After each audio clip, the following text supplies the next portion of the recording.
И какво става, хора? Сега ще играем Clash Royale, по-скоро няма да играем, аз ще правя кратък чест опенинг.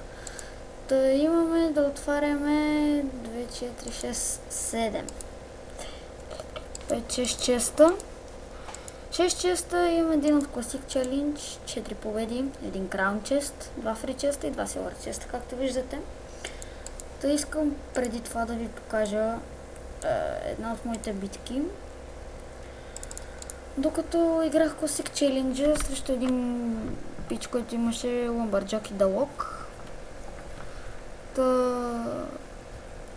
Хубава битка стана, взех си го с един кран, защото затрудних си ме доста и мислех, като му взема една такова, само да се защитавам, и аз това направих и губих съответно. Така, ето тук, като му взех колата. Фризър му пуснах. И да, общо взето това беше битката.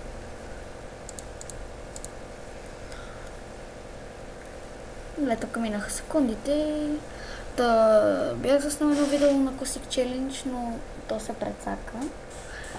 Тоест не успях да го кача просто и да, спечелих този чест и реших да направя един чест опенинг.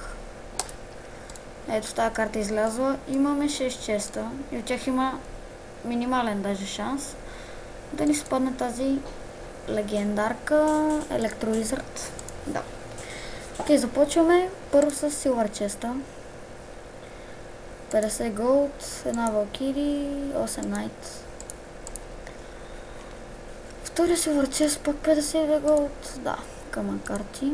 Добре, да минаваме към двата Free честа. Две са картите, мега миньон ни се падна.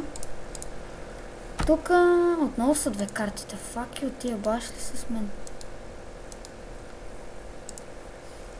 Добре, минава към Classic Challenge честа. 300 голд, 3 мускетарки, 10... балон! Окей, от горе-долу нулев шанс да ни се падне епик. Ни се пада балон. Добре, и така. Към Crown честа, който е най-хубавия чест. Затова малко кратко чест опенингче. Да, започваме. 436.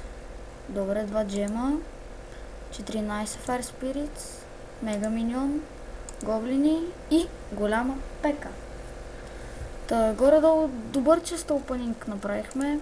Две епик карти ни се паднаха.